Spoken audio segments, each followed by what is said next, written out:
ഇനിയിപ്പം നമുക്ക് കുഞ്ഞുകണാട്ടന്റെ വീട്ടിൽ നിന്ന് മണാട്ടന്റെ വീട് കഴിഞ്ഞ് ഇനിയിപ്പം ബാബേട്ടന്റെ വീട് അതുപോലെ തന്നെ ഇല്ലത്ത് നമ്പൂരിന്ന് കാണാം. രണ്ടാളും അവിടെ ഉണ്ടാവും.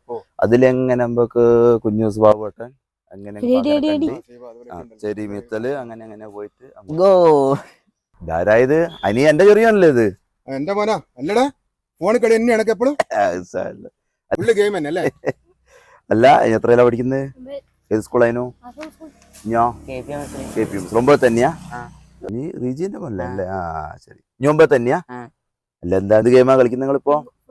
ഫുട്ബോള്. രണ്ടാളും ഫുട്ബോളാ? അല്ല നിങ്ങൾ ഏത് സമയവും ഇങ്ങനെ ഫോണിൽ ഇങ്ങനെ ഫുട്ബോളൊക്കെ കളിച്ചു കഴിഞ്ഞാല് കണ്ണിനും അതുപോലെ തന്നെ തലച്ചോറിനൊക്കെ കംപ്ലൈന്റ് അല്ലേ? ഞങ്ങക്ക് ഫോണിൽ കളിക്കാനല്ലേ പറ്റും, ഇവിടെ ഗ്രൗണ്ട് ഒന്നും ഇല്ലല്ലോ. അത് ശരിയാവേ, ഗ്രൗണ്ടിന്റെ ആവശ്യം ഇവിടെ ശക്തമായിട്ടുണ്ട് ഇപ്പൊ. കാരണം പണ്ട് എനിക്കറിയാലോ, നമ്മളൊക്കെ ആരാന്റെ വയലിൽ പോയി കളിച്ച് അവരോട് ചീത്തയും കേട്ട് ഓടിയതാ. എന്താ നിങ്ങളെന്താ പറയുന്നത്? ഗ്രൗണ്ടിന്റെ വിഷയം പറയണേ. നമ്മുടെ മക്കളെ ഈ പുതിയ തലമുറ ഇപ്പോ ബ്ലോക്കിൽ പോയി റണ്ണേഴ്സപ്പായി വന്ന അവർക്ക് ഇവിടെ കളിക്കാൻ ഗ്രൗണ്ടിലായിരുന്നു. അവർ പല സ്ഥലത്തും സ്വന്തം കയ്യിൽ നിന്ന് പൈസ മുടക്കി കളിച്ച് ഈ നിലയിലെത്തി. ഇപ്പം ഈ വർഷം ഇത് വരുന്നൊരു സാധനം ഈ ഗ്രൗണ്ടിന്റെ വിഷയം. ഞങ്ങളുടെ കുട്ടിക്കാലത്ത് നമ്മൾ ചല്ലി പോയിട്ട് കളിക്കുക 7-8 മണിയൊക്കെ വരെ 7:30 വരെയൊക്കെ. എന്നിട്ട് സൂര്യൻ ഏകദേശം വൈകി വെച്ചിട്ട് ഏപ്രിൽ മെയ് മാസമൊക്കെ പാറക്കുളങ്ങര സ്കൂളിൽ തന്നെ.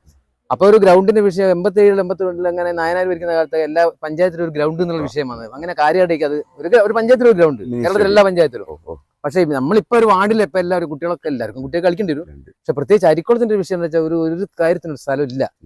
അത് പൊന്നും വിലയും കൊടുക്കുകയും വേണം. പക്ഷെ ഇനി പിന്നെ വയലുള്ള പിന്നെ നിയമമൊക്കെ വന്നുകൊണ്ടുള്ള വിഷയമാണ്. ഇതിന്റെ പ്രശ്നം എവിടെയാന്ന് വെച്ചാൽ ഇപ്പൊ 8ാം വാർഡിന്റെ വിഷയം തന്നെ എടുക്കുക. 8ാം വാർഡിന്റെ വെച്ചാൽ കഴിഞ്ഞ 10 കൊല്ലമായിട്ട് ഇവിടെ ആരാ UDF ജയിച്ചത്? 15 കൊല്ലേ. പക്ഷെ എന്താ പ്രശ്നം എന്ന് വെച്ചാൽ ഭരിക്കുന്നത് ലെഫ്റ്റ് ആണെങ്കിലും ഇവരെ ഭാഗത്ത് നിന്ന് അതിനൊരു മൂവി ഇതുവരെ ഉണ്ടായില്ല. ഒരു ഗ്രൗണ്ട് വേണം, എന്നാ പിന്നെ അതിന് വേണ്ടി ഒരു പഞ്ചായത്ത് ഒരു ഇത് പാസ്സാക്കുക, അല്ലെങ്കിൽ അങ്ങനത്തെ ഒരു വിഷയമുണ്ട്. ഇപ്പൊ ഇലക്ഷൻ ആയ സമയത്ത് എന്താണെന്ന് വെച്ചാൽ കുറച്ച് കുട്ടികളെ കൊണ്ടൊക്കെ ഇങ്ങനെ പറഞ്ഞ ഗ്രൗണ്ട് വേണ്ടേ. അതിലൊരു അർത്ഥമില്ല, ഒരു ആത്മാർത്ഥമായതില്ല. ശരിക്കും വേണ്ട നിങ്ങളെ പോലത്തെ ആൾക്ക് ജയിച്ചാൽ എന്താ വേണ്ട വെച്ചാൽ ഇതിനൊരു ഊന്നൽ കൊടുക്കണം.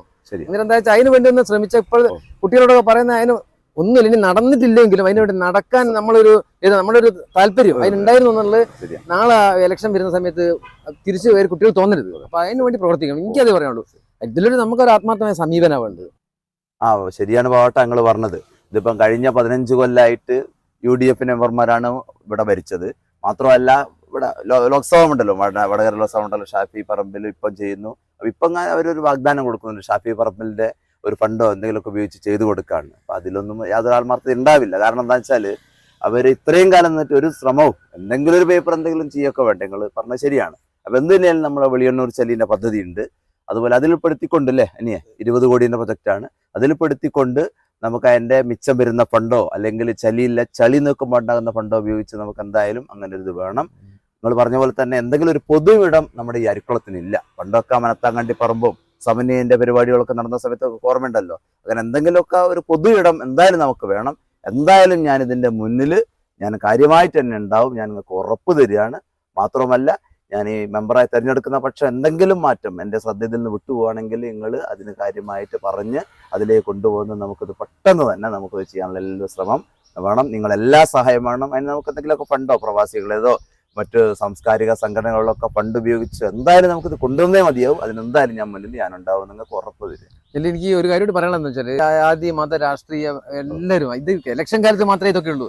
അത് കഴിഞ്ഞ് കഴിഞ്ഞാൽ എല്ലാവരും കൂടി ഒരു കൂട്ടായ്മയിലൂടെ ഇനി കുറച്ച് ഓരോരോ ഫണ്ട് കണ്ടെത്താന്ന് വെച്ചാൽ സ്ഥലം വാങ്ങാൻ ഒരു വലിയ കൂട്ടായ്മ ഉണ്ടാക്കിയാൽ മതി. അതിന് ഒന്നും തടസ്സമല്ല. പ്രവാസികളെയും മറ്റുള്ള ആൾക്കാരെ എല്ലാവരും യോജിപ്പിച്ചുകൊണ്ട് പലതരത്തിലുള്ള കുറികളൊക്കെ ഇപ്പൊ ഉണ്ട്. അങ്ങനെ ഏതെങ്കിലും വിധത്തിൽ ഫണ്ട് സംഘടിപ്പിച്ചിട്ട് സ്ഥലം വാങ്ങേണ്ടത് ഗവൺമെന്റിൽ നിന്ന് ഫണ്ട് കിട്ടുമോ, അല്ലെങ്കിൽ MP അടുത്തുനിന്ന് അല്ലെങ്കിൽ MLA അടുത്തുനിന്ന് കുറച്ച് ഫണ്ട് സ്വരൂപിക്കുക, ബാക്കിയുള്ളത് ജനങ്ങളുടെ അടുത്തുനിന്ന് സംഘടിപ്പിച്ചിട്ട് എങ്ങനെയായിരുന്നാലും ഒരു സാധനം നമുക്ക് എങ്ങനെയെങ്കിലും എല്ലാ കൂട്ടായ്മ നമുക്ക് ഉണ്ടാക്കണം. അതുകൊണ്ട് എല്ലാ ഭാവങ്ങളും അതുണ്ട്.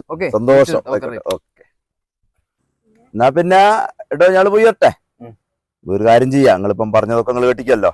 നമുക്ക് എന്തായാലും വെളിയണ്ണൂർ ചല്ലീന്റെ പദ്ധതിയൊക്കെ ഉണ്ടല്ലോ, അതിൽ പെടുത്തിക്കൊണ്ട് നമുക്കൊരു കളിസ്ഥലം ഉണ്ടാക്കണം. സാംസ്കാരിക പ്രവർത്തനമൊക്കെ നടത്താനുള്ള ഒരു പൊതു ഇടം എന്നുള്ള നിലയ്ക്ക് നമുക്ക് ഉണ്ടാക്കണം. അപ്പൊ എന്ത് തന്നെയാലും നിങ്ങൾക്ക് വേണ്ടിയിട്ട് ഞാനൊരു ഗ്രൗണ്ട് ഇവിടെ നടത്താനുള്ള എല്ലാ ശ്രമവും നടത്തും.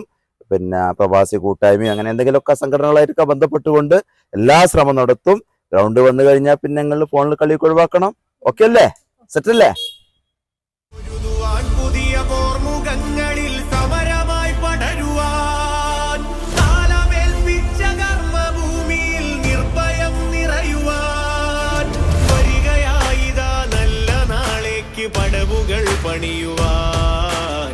വരിക തോഴരെ വന്നു നിങ്ങളും സമരമായി മാറുക.